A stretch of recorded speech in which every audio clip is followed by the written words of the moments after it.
Pues muy bien, televidentes, estamos aquí tratando el tema de la acción civil en justicia por Boreal TV Realidad en su programa Realidad en Contexto. Estamos tratando el tema de la acción civil y la prueba, que tiene que ver con el proceso y el procedimiento. Doctor, usted decía con relación al 61. Bueno, sí, la enumeración que señala el 61 establece que debe ser así, es sacramental la mención de cada uno de estos elementos que debe de tener el acto introductivo de demanda en materia civil. Entonces habla del nombre requiriente, que debe ser quien reclama, quien motiva, quien promueve la demanda, y también ahí describirse el abogado que ha constituido esa persona demandante. Esa persona debe elegir domicilio en la común cabecera del tribunal, o sea, la ciudad donde está ubicado el tribunal, que en este caso para la provincia de Santiago es la ciudad de Santiago, en el caso de la provincia de Valverde será la ciudad de Mao, en el caso de la provincia de Puerto Plata será la ciudad de Puerto Plata, y así por el estilo. En el caso de la provincia de Monseñor Noel será la ciudad de Bonao, pero hay quienes no hacen esta situación. Y ahí se presenta la posibilidad, con mucho éxito, me ha dado resultado, de que el abogado demandado, entonces, si pretende buscar o invocar esa nulidad, deja que avance la demanda, espera que concluya el fondo cuando ya no pueda corregirse, porque el artículo 44 de la ley 834 señala que si se puede corregir y regularizar la demanda antes de que se concluya el fondo, pues no pasa nada. Pero usted lo deja tranquilo si es demandado y le interesa esa parte. A mí no me interesa en la parte que yo, en donde ahora mismo, pero eventualmente podría ser que sí.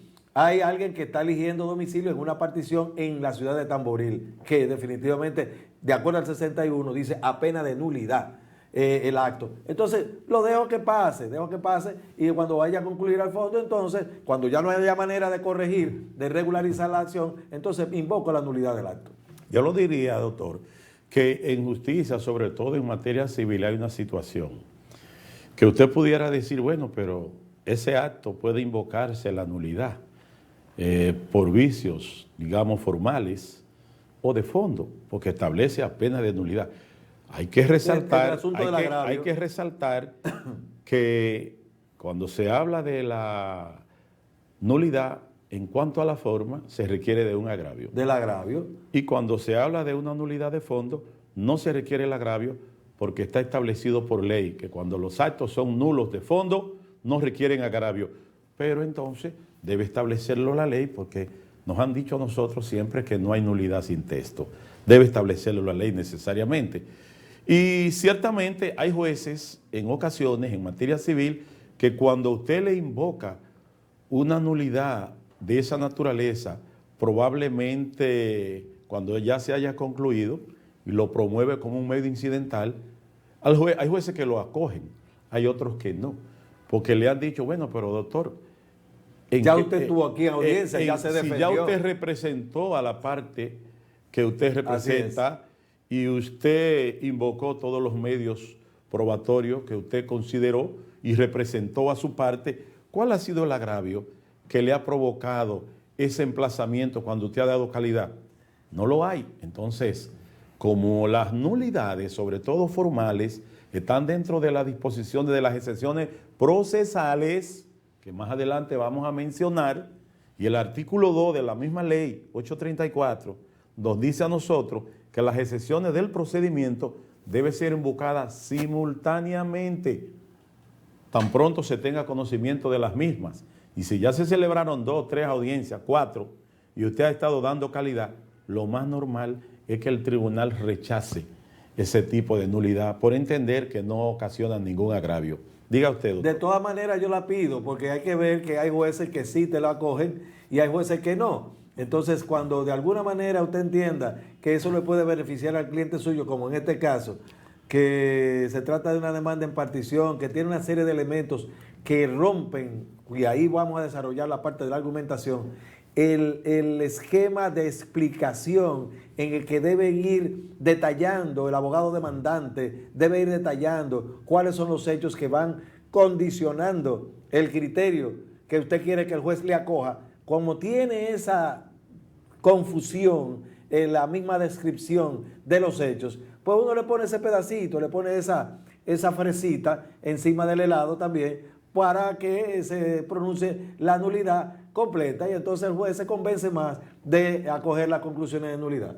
Sí, eso puede ser una estrategia de defensa, digamos, en términos procesales, porque todos los jueces no tienen la misma capacidad, unos son más capacitados que otros y hay jueces que son un tanto más nobles, quizá entraron a la judicatura reciente, fueron a la Escuela Nacional de la Judicatura y todavía están en esa fase de aprendizaje y como ellos lo que son es técnico propiamente y no necesariamente es abogado de larga data en ejercicio, aunque sí licenciado en Derecho, pues probablemente que algunos lo cogen, otros que no. Ahora, doctor, hay que entender también con relación a este tipo de demanda, ya para centrarnos de todo un poco, como decía Mundito Espinal, en la demanda civil y también como proceso y también en el procedimiento. El artículo 68 nos dice a nosotros, combinado con el 1030 y el 1033 del Código de Procedimiento Civil, que las demandas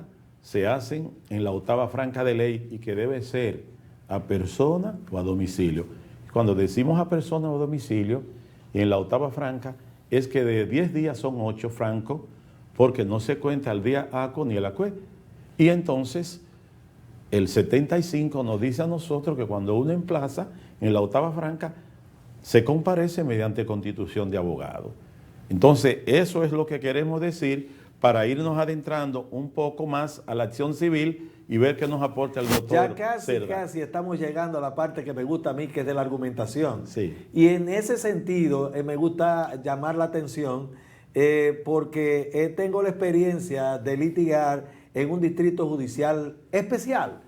Nosotros los que no somos de allá, siempre decimos que hay un código montecristeño.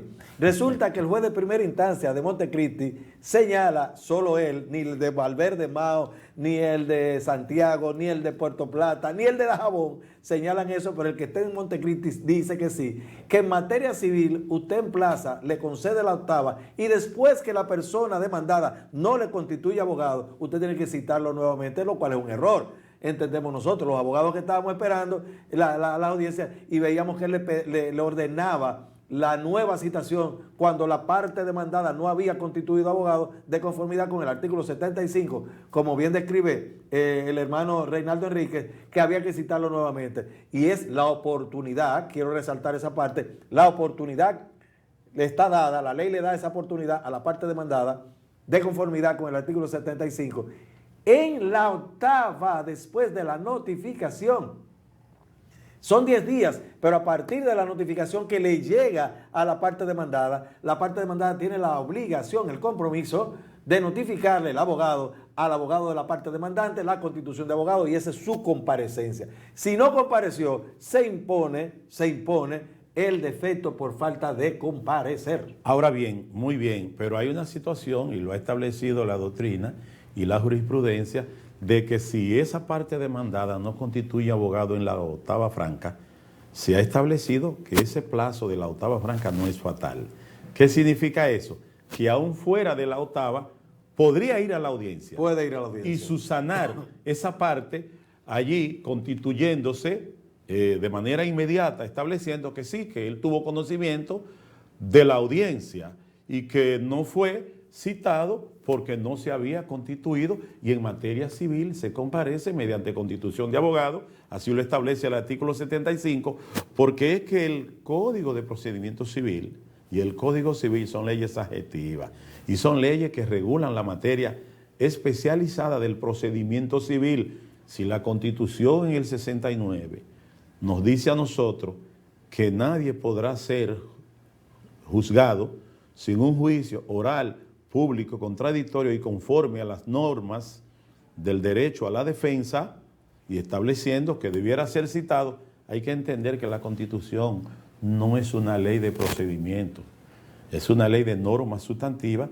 y que lo que hace es, desde su punto de vista, velar por los principios que puedan ser violados. Pero la Constitución no es la que está llamada a regir el proceso civil, aunque nosotros sabemos que hay un Código de Procedimiento Civil que está destinado para esos fines y que cuando ese código ordinario no alcanza, entonces la Constitución entra. ¿Para qué? Para constitucionalizar el proceso. ¿Por qué? Porque no hay proceso ordinario puro y simple. Ya todos los procesos tienen arraigo de constitucionalidad, pero desde el punto de vista del principio constitucional. Ahora, el Código de Procedimiento Civil nos dice a nosotros que en materia civil se comparece mediante constitución de abogados. Y si el día de la audiencia la parte demandada no se ha hecho representar, es evidente que el defecto por falta de comparecer está ahí. Es así. Entonces, los instrumentos que tenemos los abogados del demandante en materia civil es para poder demostrar que la parte demandada compareció. El documento principal es la Constitución de Abogados. Pero en el caso de que, y tiene la oportunidad, de acuerdo a la ley y la jurisprudencia, de constituirse en audiencia, que lo haga el día de la audiencia, entonces nuestro instrumento, y le exhorto a todos nuestros televidentes que son abogados, que cuando sean demandantes y le hayan constituido abogado en estrado, primero reclamen que el abogado del demandante presente sus generales como abogado, es decir, doctor fulano de tal, oficina en tal lugar, está ubicado en tal sitio, de tal sector, de esta ciudad de Santiago de los Caballeros, y tomen la iniciativa de depositar la solicitud de un acta de audiencia, copia del acta de audiencia, que ahí en esa acta de audiencia se va a demostrar que él constituyó abogado en esa audiencia y tendrá igual valor de prueba de haber comparecido la parte demandada, igual que una constitución de abogado. Sí, entonces en ese sentido, si así se le exige a la parte demandante, el demandado también que haga lo mismo, que diga a quién representa, dónde está su oficina de abogado, cuáles son sus generales, para que pueda ser documentada ambas partes y así no haya deslealtad procesal, con que no se diga que esa persona no había dado una elección de domicilio, porque todo el que representa de manera legal a alguien en justicia debe tener algún domicilio, por lo menos en el lugar donde se está llevando, dentro del lugar donde se está llevando el proceso civil. También, doctor, quisiéramos establecer algunos que otros puntos también. Usted sabe que en materia civil se promueven pruebas y realmente la prueba tenemos que establecerla después del segmento que sigue.